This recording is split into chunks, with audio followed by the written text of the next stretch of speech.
കേരളത്തിലെ ഏറ്റവും വിശ്വസനീയമായിരുന്ന ഒരു സ്ഥാപനമാണ് പബ്ലിക് സർവീസ് കമ്മീഷൻ.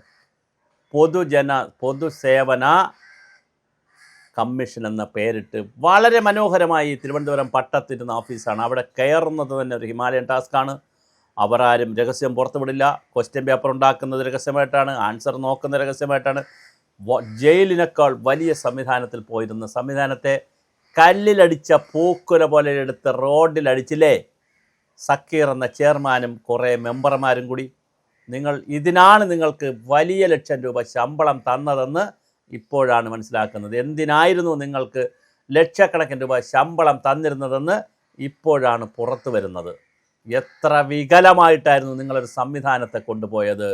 പണ്ട് കാലത്ത് ഉമ്മൻചാണ്ടിയുടെ കാലത്ത് കേരള യൂണിവേഴ്സിറ്റിയിൽ ഒരുപാട് അഴിമതി നടക്കുന്നു, പിൻവാതിൽ നിയമനം നടക്കുന്നു എന്നൊക്കെ പറഞ്ഞ് ഉമ്മൻചാണ്ടിയുടെ മുമ്പത്തുള്ള കാലത്ത് നടക്കുന്നു എന്നൊക്കെ പറഞ്ഞ് ഉമ്മൻചാണ്ടിയുടെ കാലത്ത് അത് PSC വിട്ടു. PSC വിട്ടതിന് ശേഷം 10,000-2,000 വരെ പോസ്റ്റ് ചെയ്തു മര്യാദയ്ക്ക് ആളുകളെ. നമ്മൾ ഏതെങ്കിലും ഒരു വകുപ്പിൽ അഴിമതി നടക്കുകയാണെങ്കിൽ, സ്വജനപക്ഷപാതം നടക്കുകയാണെങ്കിൽ, ബാക്ക് ഡോർ എൻട്രി നടക്കുകയാണെങ്കിൽ ഉടനെ നമ്മൾ ഡിമാൻഡ് ചെയ്യുന്നതാണ് PSC വിടണമെന്ന്. യുവജനങ്ങളുടെ വലിയ ഡിമാൻഡായിരുന്നു PSC വിടണമെന്ന്. അങ്ങനെ PSC വിടണമെന്ന് പറഞ്ഞ് PSC വിട്ടു. ഇപ്പോഴെന്താണ് PSCയിൽ സംഭവിച്ചുകൊണ്ടിരിക്കുന്നത്? എല്ലാ ലിസ്റ്റും പരിശോധിക്കേണ്ട സ്ഥിതി. നമ്മുടെ സ്പോർട്സ് യുവജനകാര്യ മന്ത്രി പറഞ്ഞതുപോലെ മുഴുവൻ ലിസ്റ്റും കഴിഞ്ഞ 10 വർഷക്കാലത്തെ മുഴുവൻ ലിസ്റ്റും KAS കേരള അഡ്മിനിസ്ട്രേറ്റീവ് സർവീസ് എന്ന് പറഞ്ഞൊരു പുതിയ സംവിധാനം ഉണ്ടാക്കി. അതിൽ കംപ്ലീറ്റ് ഉടായിപ്പാണ്. ഈ ഗവൺമെൻറ് വരുന്നതിന് UDF ഗവൺമെൻറ് വരുന്നതിന് 5 ദിവസം മുമ്പ് ഡയറ്റിൽ 150 പേരെ നിയമിച്ചു. മുഴുവൻ അതിനകത്ത് കള്ളത്തരത്തിലൂടെയാണ് നിയമിച്ചിരിക്കുന്നത് എന്ന് സേവ് യൂണിവേഴ്സിറ്റി ക്യാമ്പയിൻ്റെ നേതാക്കൾ ശശികുമാറും സംഘവും ഇപ്പോൾ തന്നെ രംഗത്ത് വന്ന് പരാതി കൊടുത്തിട്ടുണ്ട്. വളരെ വലിയ തോതിലാണ് ഗുരുതരമായ പ്ലാനിംഗ് ബോർഡിലെ ചീഫിനെ വരെ, അഡീഷണൽ സെക്രട്ടറി റാങ്കിലുള്ള ചീഫിനെ വരെ വയ്ക്കുന്നതിൽ വലിയ അഴിമതിയാണ് നടത്തിയത്. ചെയർമാൻ നേരിട്ട് അഴിമതി നടത്തുക, ചെയർമാൻ നേരിട്ട് ഇൻ്റർവ്യൂ നടത്തുക, അംഗങ്ങൾക്ക് അവസരം കൊടുക്കാതിരിക്കുക, ആ രീതിയിലുള്ള പരിപാടികൾ. ക്വസ്റ്റ്യൻ പേപ്പർ ചോർത്തി കൊടുക്കുക, ആൻസർ ഷീറ്റ് ചോർത്തി കൊടുക്കുക, ആൻസറുകൾ നോക്കാതിരിക്കുക. 10ഓളം ആൻസറുകൾ നോക്കാതിരിക്കുകയാണ് 250 പേർ പങ്കെടുത്ത 240-250 പേര് പങ്കെടുത്ത പ്ലാനിംഗ് ബോർഡിൻ്റെ പരീക്ഷയിൽ 10 ക്വസ്റ്റ്യൻ വീതം ആരുടെയും നോക്കിയിട്ടില്ല, ഒരാളിൻ്റെ ഒഴിച്ച് ആരുടെയും നോക്കിയിട്ടില്ല.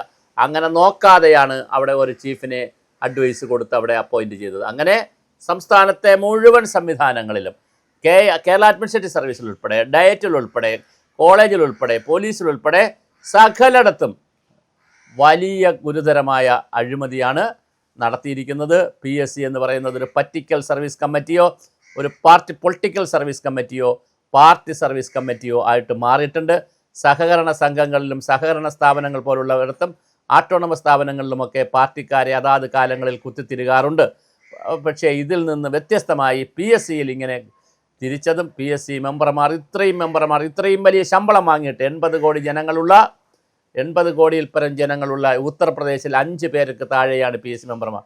ഇവിടെ 20ഓളം പേരുണ്ട് PSC മെമ്പർ. 14 20, എനിക്ക് എണ്ണം പോലും കറക്റ്റ് അറിയത്തില്ല, എണ്ണാൻ പോലും പറ്റത്തില്ല. അത്രമാത്രം വാഹനങ്ങളും സംവിധാനങ്ങളും ഒക്കെയുള്ള ഒരു PSC 3 കോടി 3.5 കോടി ആളുകളിൽ വല്ലപ്പോഴും വരുന്ന ടെസ്റ്റുകൾ നടത്താൻ മാത്രം ഇത്രയും വലിയ സന്നാഹവും പണവും ഓഫീസും എല്ലാം കൊടുത്തിട്ട് കോടിക്കണക്കിന് രൂപയുടെ കൊള്ളയാണ് അവിടെ നടന്നിരിക്കുന്നത്. പാർട്ടി കൊള്ളയാണ്. ഇതിൽ ഈ ഇടത് നേതാക്കൾ, യൂണിയൻ നേതാക്കൾ, സർവീസ് സംഘടന നേതാക്കൾ, അതുപോലെ അവിടെ ജോലിയുള്ളവരുടെ PSCയിൽ ജോലിയുള്ളവരുടെ മക്കൾ, ബന്ധുക്കൾ, ബന്ധുമിത്രാദികൾ, ഇതൊരു പുകയായിരുന്നു. അതുകൊണ്ട് തന്നെ കഴിഞ്ഞ 10 വർഷക്കാലത്തെ മുഴുവൻ നിയമനങ്ങളും CBIയെ കൊണ്ട് അന്വേഷിപ്പിക്കുകയും അതിനാവശ്യമായി കൃത്യമായ മെറിറ്റ് ലിസ്റ്റ് എടുക്കുകയും ചെയ്യണം. അല്ലെങ്കിൽ ഒരു ഭരണഘടനാ സ്ഥാപനം കൂടി മരിച്ചുപോയി നമുക്ക് പറയാം. ജനാധിപത്യത്തിൽ ഇങ്ങനെയാണ് സ്ഥാപനങ്ങൾ മരിക്കുന്നത്. അവിടെ കയറിയിരുന്നതെല്ലാം സഖാക്കളാണെന്ന് ആലോചിക്കുമ്പോൾ, സഖാക്കളെ ലാൽ സലാം, നിങ്ങൾ കാട്ടിക്കൂട്ടിയത് കാണുമ്പോൾ സങ്കടമുണ്ടാകുന്നു. നിങ്ങളെ കാണുമ്പോൾ പരമപുച്ഛം തോന്നുന്നു. നിങ്ങളുടെ മക്കൾ ചോദിക്കില്ലേ, ചെറുമക്കൾ ചോദിക്കില്ലേ, ജീവിതത്തിലുള്ള പാർട്ട്ണർ ചോദിക്കത്തില്ലേ, ഭാര്യയ്ക്ക് ഭർത്താവും ഭർത്താവിന് ഭാര്യയും ചോദിക്കത്തില്ലേ, മനുഷ്യ താൻ എന്ത് കോപ്പാണ് അവിടെ ചെന്നിരുന്ന് ചെയ്തത്? കാരണം താങ്കൾ ഒരു കമ്മ്യൂണിസ്റ്റ് പാർട്ടിയുടെ നേതാക്കളായിരുന്നു കൊണ്ട് എന്താണ് അവിടെ ചെയ്തത്? ഇതിന് പ്രത്യുപകാരമായിട്ടായിരിക്കാം PSC ചെയർമാന് സ്ഥാനാർത്ഥിത്വമൊക്കെ കൊടുത്തത്, തോറ്റുപോയി കൊടുത്തത്. എന്താണ് അവിടെ സംഭവിച്ചത്? സങ്കടകരമാണ്, പ്രയാസമാണ്, വളരെ വേദനയുണ്ടാക്കുന്ന കാര്യമാണ് PSCയിൽ നടന്നത്. അതുകൊണ്ട് ഇതൊരു ആഭ്യന്തര വിജിലൻസിൻ്റെ അന്വേഷണം വയ്ക്കിയിരിക്കുന്നു എന്നാണ് കേൾക്കുന്നത്. അതിൽ തീരില്ല, അതിൽ തീർക്കരുത്. ഇത് നാഷണൽ ലെവലിലുള്ള ദേശീയ ഏജൻസിയായ CBI തന്നെ വന്ന് അന്വേഷിക്കണം. CBI അന്വേഷിച്ചാൽ മാത്രമേ ഇതിൻ്റെ ആഴവും പരപ്പും വ്യാപനവും അറിയാൻ കഴിയുകയുള്ളൂ.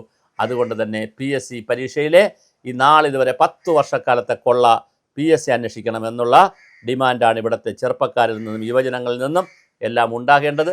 അത് ഇടതുപക്ഷ യുവജനങ്ങളിൽ നിന്ന് ഉണ്ടാവില്ല. കാരണം അവരാണ് ഇതിൻ്റെ ബെനിഫിഷ്യറീസ്.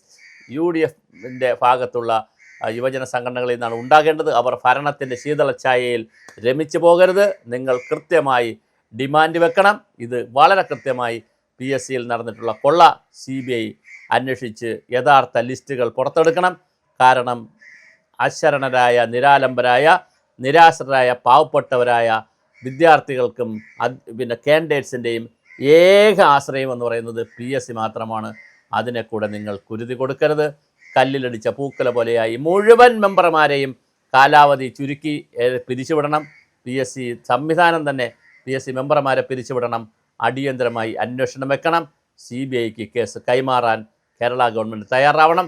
അല്ലെങ്കിൽ ശശികുമാറിനെ പോലുള്ള ആരെങ്കിലും ഹൈക്കോടതിയിൽ പോയി ഈ കേസ് CBIയെ കൊണ്ട് അന്വേഷിപ്പിക്കണം.